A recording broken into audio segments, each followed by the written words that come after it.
IPL के अंदर करोड़ों की बारिश होगी। आरसीबी ने टूर्नामेंट जीता, उनको कितने करोड़ मिले मैं आपको बताता हूं। आरसीबी विनर थी, उसको 20 करोड़ इंडियन करेंसी में मिला। अगर हम पाकिस्तानी करेंसी की बात करें तो ये बनता है 65.6 करोड़। पीएसएल के अंदर विनर को कितने मिले थे? 14 करोड़ पे मिले थे। तो ये डिफरेंस मैंने आपको बताया। और ये चीज सुनने के बाद ना भाई मुझे एक चीज क्लियर हो चुकी है कि भाई अब आईपीएल पीएसएल का मतलब अब छोड़ दो सीन भाई। इन्वेस्टमेंट की है जी, उसकी एक प्राइस है जो वो पे करके बैठे हुए हैं। आईपीएल का और पीएसएल का दूर दूर तक कोई कंपैरिजन नहीं है। उसकी रीजन ये है कि आईपीएल वर्सेस पीएसएल हो रहा है इस मरतबा। आईपीएल में बाइकें देते ठीक हैं, है, नहीं आईपीएल में बाइक्स नहीं ना देते, वहाँ आईपीएल उनके में रुपया प्लेयर्स बहुत इतने- देते हैं भाई वहाँ प्लेयर इतने तगड़े होते हैं, लोग आते हैं। आईपीएल में भाई डॉलर्स बहुत आदि इसी के साथ साथ रनर अप की बात करें जो कि पंजाब किंग्स है। पंजाब किंग्स को मिला 12.5 करोड़ आईएनआर इंडियन करेंसी के अंदर। पाकिस्तानी करेंसी में बात करें 41 करोड़ पाकिस्तानी बनता है। तीसरे नंबर पे आया मुंबई इंडियंस। मुंबई इंडियंस को मिला 7 करोड़। इसी के साथ साथ चौथे नंबर के ऊपर आया गुजरात, जिनको मिला 6.5 करोड़ इंडियन करेंसी में, जो कि पाकिस्तानी करेंसी में 22 और 21 करोड़ बनता है टॉप 4 टीम्स को। एंड वैल्यू से बड़े बड़े प्लेयर आते हैं, बड़े बड़े प्लेयर आते हैं, बड़े बड़े स्पॉन्सर आते हैं। इटसेल्फ बीसीसीआई फाइनेंशियली इतना स्ट्रांग हो गया है कि कोई भी बोर्ड उनके अगेंस्ट आके खड़ा नहीं होना चाहिए। यार ये बहुत ज्यादा अमाउंट है, मैं खुद सुन के बहुत हैरान हुआ हूँ कि इतने महंगे। इवन के जो इंग्लिश प्रीमियर लीग है, फुटबॉल लीग है बहुत बड़ी, उनसे भी ज्यादा महंगे हो गए हैं ये। इतनी बड़ा ब्रांड बन चुका हुआ है। अब आपको पता है क्रिकेट के अंदर आईपीएल नंबर 1 है। आईपीएल $12 बिलियन का ब्रांड है। Yes. और दुनिया के सितारे वहां पे खेलते हैं। जितना मर्जी हम ऑस्ट्रिच की तरह सर जो है रेत में दबा के कहते रहे कि पीएसएल बहुत बड़ी है, पीएसएल अब बिल्कुल आखिर में सेकंड लास्ट तक चली गई है। हमारे पीएसएल की जो वैल्यू है वो 300 से 400 मिलियन डॉलर है, जबकि उनकी एक टीम की जो वैल्यू है ना वो $1 बिलियन, $1.5 बिलियन। आईपीएल का बजट नहीं है ये, आईपीएल की जो टीम्स है, मतलब आईपीएल की जो फ्रेंचाइज है, ये सिर्फ उसका बजट बहुत पीछे है। मैं सीधी बात करूंगा क्योंकि जिसको क्रिकेट का नॉलेज है वो कभी भी सच्ची बात करेगा। आईपीएल से तो आप, मेरा नहीं ख्याल कि कोई भी, अगर आप सिंसेरिटी से किसी से पूछेंगे तो वो तो आईपीएल से कोई भी कंपेयर नहीं करेगा। ये तो मेरा मकसद है। उन्होंने अपने प्लेयर दुनिया में किसी भी लीग को नहीं जाने दिए, लीग को बड़ा करने के लिए किया ना ये सारा कुछ।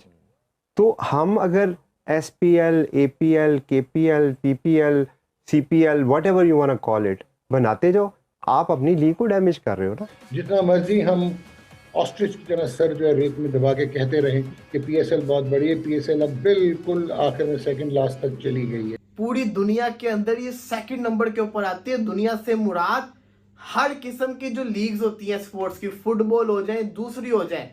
एनबीए नंबर 1 के ऊपर है, नंबर 2 पे आईपीएल आती है ब्रांड वैल्यू के अंदर।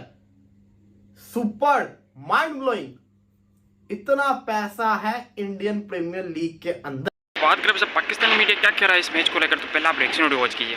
सवाल सबसे बड़ा ये आता है, ये पैसा क्या ओनर के पास जाएगा? तो जवाब है बिल्कुल भी नहीं। ये पैसा सारा का सारा खाली टीम में नहीं, सपोर्टिंग स्टाफ जो होता है, कोचेस वगैरह, मैनेजमेंट वगैरह, जितना भी आरसीबी का क्रू है ना, उसके अंदर डिवाइड किया जाएगा, इक्वल हिस्से सबके साथ शेयर किए जाएंगे। अब बातें हैं पर्सनल अवार्ड्स के ऊपर।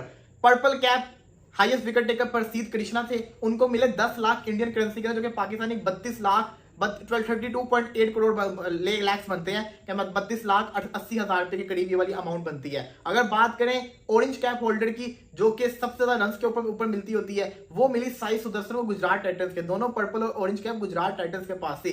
साई सुदर्शन को भी 10 लाख इंडियन करेंसी में 32.8 पाकिस्तानी करेंसी में लाख मिले। इसी के साथ साथ MVP player, most valuable player का जो अवार्ड था वो सूर्य कुमार यादव को मिला, उनको भी पाकिस्तानी 32.8 लाख मिले। इसी के साथ साथ फैंटेसी प्लेयर और इमर्जिंग प्लेयर, ये अवार्ड भी साई सुदर्शन के पास गया गुजरात टाइटंस के। इसने 3 अवार्ड्स विन किए हैं, तो इसके अंदाजा लगा ले करोड़ की तो दिहाड़ी इसकी वैसी लगी। इसी के साथ अगर बात की जाए फैंटेसी प्लेयर, इमर्जिंग प्लेयर, सारे के सारे जो अवार्ड्स है ना वो हो गए हैं। अब बातें हैं जरा ओवरऑल कंपैरिजन के ऊपर। देखिए पैसा तो आईपीएल के अंदर बहुत है, इसमें सबको पता है कि अन्य हुआ पैसा है। प्लेयर्स को ऑप्शन के अंदर ही इतना पैसा मिल जाता है। 20 करोड़ आरसीबी को जीतने पे मिल रहा है, 23 करोड़ का हेनरिक क्लासन, 27 करोड़ का तो श्रेयस अय्यर एक सीजन खेलने का ले रहा है।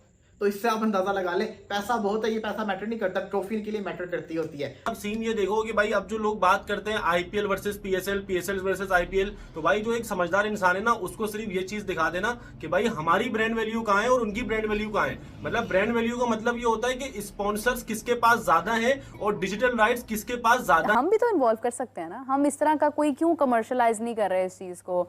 मतलब आप देखें कि हमने अपनी क्रिकेट को, एक तो टैलेंट नहीं है, फिर आपके पास अगर टैलेंट नहीं होता ना, तो आप फिर देखते हैं कि लोगों का रुझान किस तरफ है। अगर वो है सेलिब्रिटीज की तरफ, आप उनको ले। इसकी वजह तो या तो ये होगी कि उनके पास प्लेयर आ रहे हैं, बड़े बड़े प्लेयर आ रहे हैं, ऑस्ट्रेलियन, इंग्लैंड, न्यूजीलैंड के बड़े बड़े प्लेयर आ रहे हैं और लोग उनकी मैचेस को देखना पसंद करते हैं। हाँ ये तो है, मैच देखना पसंद करते हैं। आईपीएल एक बहुत बड़ी लीग, अनफॉर्चुनेटली क्योंकि हमने मिसमैनेज किया, चाहे वो फ्रेंचाइजीज थी, चाहे उनकी हेगेमोनिक प्रेजेंस थी, चाहे क्रिकेट बोर्ड ने उसमें फ्लेवर डालने की कोशिश नहीं की, फ्रेंचाइजीज नहीं बढ़ाई।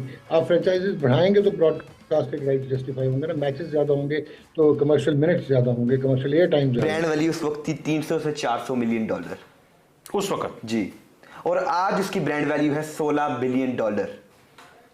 16 बिलियन? जी जी, 16 बिलियन डॉलर। 400 मिलियन डॉलर से 16 बिलियन डॉलर, जो कि 40 से 50 गुना बढ़ी है।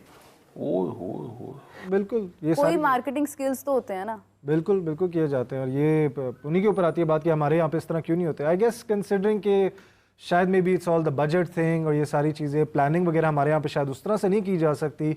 आईपीएल इज समथिंग, लेकिन आईपीएल आप सीजन 1 से अगर आप देखें तो वो शुरू से ही इस तरह से हमेशा ही किया है। आज नजम सेठी साहब यही बात कर रहे थे ना, वो कहते हैं कि मतलब आप देखें कि जब मैंने इनसे पूछा कि आपने क्या करना है ओपनिंग सेरेमनी, कहते हैं कुछ नहीं, गाना गा लेंगे। एक ब्रांड जो है फॉर एग्जांपल फ़खर ज़मान है, अब फ़खर ज़मान लाहौर कलंदर्स पे जब खेलते हैं तो मैं आपसे कहता हूँ कि यार आप 2000-5000 की टिकट खर्च के आए और उसको देखें, वही मेरा प्लेयर आप ले जाके 500 रुपये में खिला रहे हैं, तो आप क्या लीग को बड़ा कर रहे हैं या छोटा कर रहे हैं? इसमें आप स्टेप क्या ले रहे हैं, आप बोर्ड से क्या एंगेजमेंट कर रहे हैं? क्योंकि ये तो हम देखते जा रहे हैं कि हर साल 2-3 लीग आ रही है, हम सीख रहे हैं अभी लेकिन हम अपने स्टेप्स पूरे कर रहे हैं 10 लाख। उसमें कुछ जैसे फाइनेंशियल ब्रांड वैल्यू से बड़े बड़े प्लेयर आते हैं, बड़े बड़े प्लेयर आते हैं, बड़े बड़े स्पॉन्सर आते हैं। जब आपकी ब्रांड वैल्यू अच्छी हो, 1 लाख को मल्टीप्लाई किया 3.29 से 3,29,000 करोड़, 3,29,000 करोड़ Pakistani Indian Premier League IPL की वैल्यू बनती है। और आप देखते हैं कि मतलब जिस तरह से मैचेस हो रहे हैं, जो एक हाइप बन गई है आईपीएल की, डोंट यू थिंक कि उसका कंपैरिजन करना पीएसएल के साथ, और पीएसएल के ऊपर एक बहुत बड़ा दबाव है। आज नजम सेठी साहब हमारे साथ मौजूद थे, उन्होंने हमसे बात की, उन्होंने कहा कि इसकी जो मार्केटिंग है उनके वक्त में उन्होंने बड़ी कोशिश की मार्केट को इम्प्रूव करने की, और अभी जो हालात जारी हैं उसके अंदर कहीं ना कहीं आपकी मार्केट भी डाउन हो रही है। प्लस मैंने उनसे सवाल किया, मैंने कहा मतलब हमारा तो टैलेंट ही नहीं है तो मार्केट करना किसको है हमने। आप देखिए कि अगर इंडिया आईपीएल को कितना बड़ा एडवांटेज है। आईपीएल वर्सेस पीएसएल, आप देखिए आईपीएल के साथ आईपीएल का कंपैरिजन ही नहीं बनता पीएसएल के साथ। आप ये देखिए कि ये पीएसएल 2020, आप आईपीएल 2025 सीरीज, आप ये कह लें कि इंडियन हिस्ट्री का बेहतरीन पीएसएल चल रहा है, और बदतरीन आपका चल रहा है